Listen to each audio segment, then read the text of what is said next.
But after some time, I noticed that Isaac was maybe paying more attention to me than necessary. And I didn't feel very comfortable about it. I just decided to kind of try to avoid him because I didn't want anything to spoil our friendship.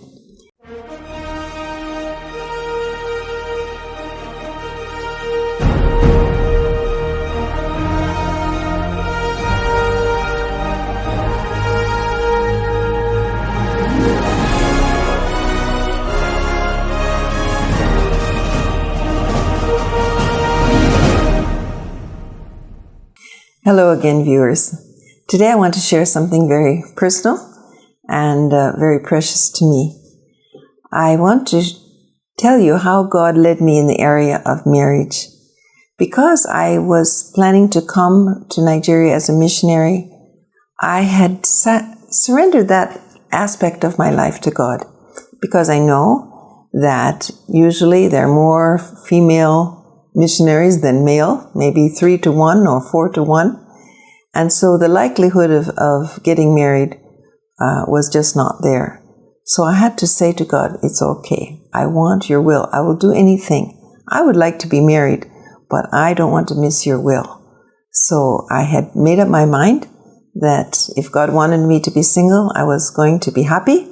I was going to enjoy it because there are lots of benefits to being single. You can do what you want, cook what you want, eat what you want, go where you want, go and stay with your friends for some days.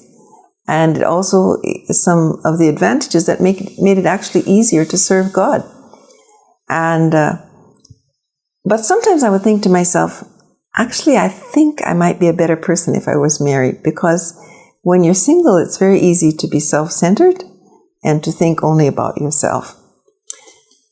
Well, as time went on, I met a few single missionaries, but nothing ever developed there. And then I met this man named Isaac Okpanachi. I met him in the AFCS working with the Fellowship of Christian Students.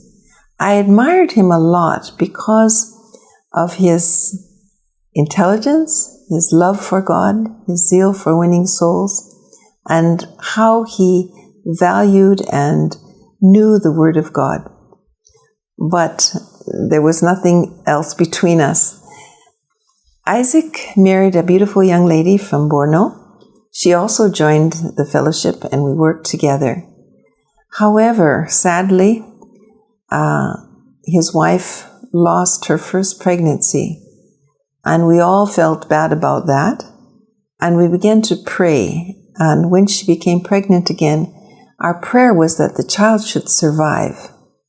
And actually, the child did survive, but unfortunately, she didn't. She died within a couple of weeks of giving birth. So that story is not mine to tell. That's Isaac's story to tell how God helped him through that period of his life.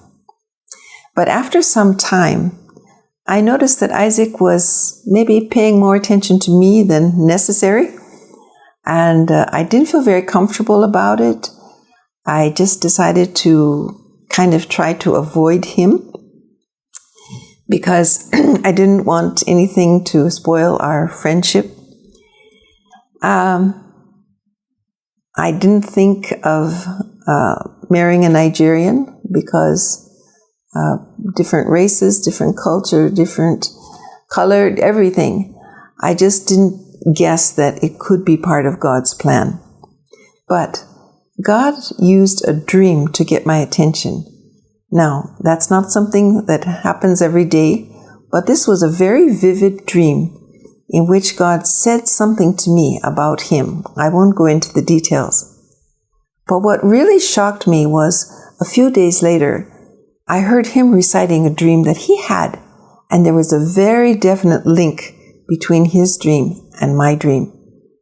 And I felt like Jacob in the Bible. God was in this place and I didn't know it. So I began to stop and think. I'd never prayed before concerning him, but now I had to start praying. And not long after that, he proposed to me. I still wasn't 200% certain, because I wanted to be sure I didn't make a mistake in this area of my life. So I asked him for time to pray. And I took a week to fast and pray. And maybe because of the dream, I thought something dramatic would happen to confirm God's will. But God also speaks in a quiet voice. So as I prayed and I went back and I looked over my quiet time notes, because I used to write down every day what God says to me through His Word.